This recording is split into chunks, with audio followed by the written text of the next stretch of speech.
దశరథ మహారాజుకు సంతానం కలగడంతో కోసల రాజ్యం సంబరాలు చేసుకుంటూ ఉంటుంది. అదే సమయంలో బ్రహ్మ దేవతలందరితో సమావేశమై శ్రీ మహావిష్ణువు భూలోకంలో శ్రీరాముడిగా అవతరించాడు.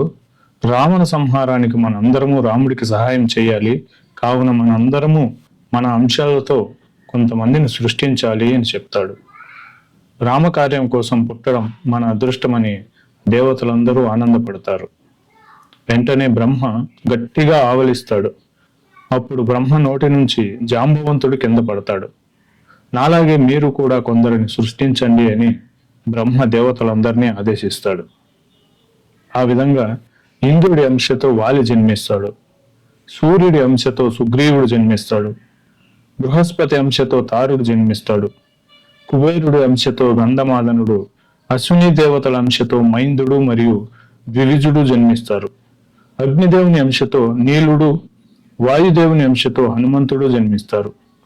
పర్జన్యునికి శరభుడు, వరుణునికి సుషేనుడు జన్మిస్తారు. దేవతలను చూసి ఋషులు కూడా కొన్ని కోట్ల వానరాలను సృష్టించారు.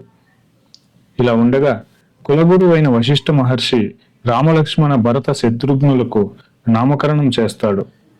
రా అంటే అగ్నిబీజం, మా అంటే అమృత బీజం. అందువలన రామునికి రామ అని పేరు పెడతాడు. అలాగే సుమిత్ర కుమారుడైన లక్ష్మణునికి రామసేవే ఆయన లక్ష్మీ కనుక లక్ష్మణ అని పేరు పెడతాడు. భరించే గుణము కలవాడు కనుక కైకేయి కుమారునికి భరత అని నామకరణం చేస్తాడు. అంతఃశత్రువులను సంహరించగలవాడు కనుక శత్రుఘ్నునికి శత్రుఘ్న అని నామకరణం చేస్తాడు వశిష్ఠ మహర్షి. తన కుమారులు పెరిగి పెద్దవాళ్ళు అవుతూ అన్ని వేదాలు విద్యలు నేర్చుకుంటూ గురువులను పూజిస్తూ తల్లిదండ్రులను గౌరవిస్తూ లోకంలోని అందరి హితాన్ని కోరుకోవడం చూసి దశరథుడు ఎంతగానో మురిసిపోతుంటాడు. అలా కాలం గడుస్తుండగా ఒకరోజు దశరథ మహారాజు సభను ఉద్దేశించి, నా పిల్లలు పెద్దవాళ్ళు అవుతున్నారు కాబట్టి వాళ్లకు వివాహం చేయాలని అనుకుంటున్నాను, తగిన సంబంధాలు వెతకండి అని అంటుండగా ఎవరూ ఊహించని విధంగా విశ్వామిత్ర మహర్షి సభలోకి అడుగు పెడతాడు. వెంటనే దశరథుడు లేచి వచ్చి విశ్వామిత్రుణ్ణి ఆహ్వానిస్తూ, మీలాంటి గొప్ప మహర్షులు ఊరకనే రారు కాబట్టి మీ కోరిక ఏదైనా సరే సంతోషంగా తీరుస్తాను అంటాడు. అప్పుడు విశ్వామిత్రుడు, దశరథ, సామంతరాజులందరూ నీకు లొంగే ఉన్నారుగా, దాన ధర్మాలు చేస్తున్నావుగా, మంత్రులు అందరూ నీకు సహకరిస్తున్నారుగా అని కుశల ప్రశ్నలు అడుగుతూనే నాకు ఒక అవసరం ఉంది, అది నువ్వే తీర్చాలి అన్నాడు. చెప్పండి మహర్షి, నా వల్ల తీరే మీ అవసరం ఏమిటో అని అడుగుతాడు దశరథుడు. మా యాగాలకు కొంతమంది రాక్షసులు అడ్డు తగులుతున్నారు కావున వాళ్ళను వధించడానికి నీ పెద్ద కొడుకు అయిన రాముడిని నాతో తీసుకెళ్తాను అంటాడు.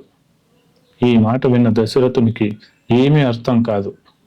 మెల్లగా తేరుకున్న దశరథుడు రామునికి ఇంకా 16 సంవత్సరాలు కూడా పూర్తి కాలేదు, అతని వల్ల కాదు, కావాలంటే నేను నా చతురంగ బలాలతో వచ్చి ఆ రాక్షస సంహారం చేస్తాను, ఒకవేళ రాముడే రావాలంటే రాముడితో పాటు నేను కూడా వస్తాను అని దశరథుడు ప్రాధేయపడతాడు.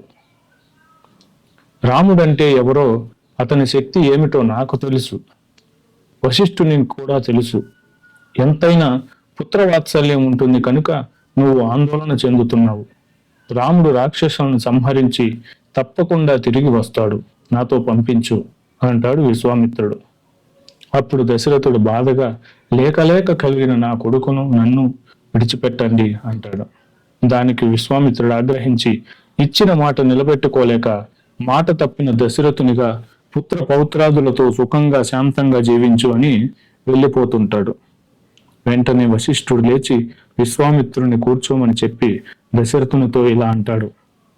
రాజా, ఇంతకాలం రాజ్యం చేశావు, ధర్మాత్ముడివి అనిపించుకున్నావు. ఇప్పుడు ఆడిన మాట తప్పి దశరథుడు మాట తప్పినవాడు అనిపించుకుంటావా? ఇచ్చిన మాటకు నిలబడు. విశ్వామిత్రుడు ఎవరో తెలుసా? ధర్మం అంటే విశ్వామిత్రుడు, తపస్సుకు నిర్వచనం విశ్వామిత్రుడు, లోకంలోని బుద్ధికి నిర్వచనం విశ్వామిత్రుడు. శివుని అనుగ్రహం వలన ధనుర్వేదం మొత్తం అతనికి భాషించింది. కావున ఆయనకి ఈ లోకంలో అన్ని అస్త్ర శస్త్రాలు తెలుసు. ఇన్ని తెలిసిన విశ్వామిత్రుడు తనని తాను రక్షించుకోలేడా?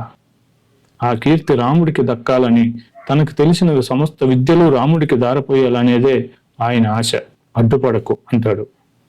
వశిష్ఠుడి మాటలతో మనసు తేలికపడిన దశరథుడు అంతఃపురానికి వెళ్ళి రాముడిని తీసుకురా అని కౌసల్యతో అంటాడు. రాముడితో పాటు లక్ష్మణుడు కూడా వస్తాడు అక్కడికి.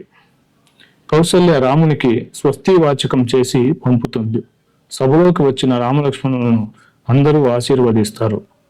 దశరథుడు రాముని నుదుటిపై ముద్దు పెట్టి విశ్వామిత్రుని వైపు తిరిగి, చాలా సంతోషంగా నా కొడుకుని మీ చేతుల్లో పెడుతున్నాను, ఎలా కావాలంటే అలా ఉపయోగించుకోండి అని చెబుతాడు. రాముణ్ణి విశ్వామిత్రునితో పంపుతూ విశ్వామిత్ర మహర్షి ఏది చెబితే అది చేయాలని రామునికి చెబుతాడు. రామునితో పాటు లక్ష్మణుడు కూడా విశ్వామిత్రుని వెనుక బయలుదేరుతాడు.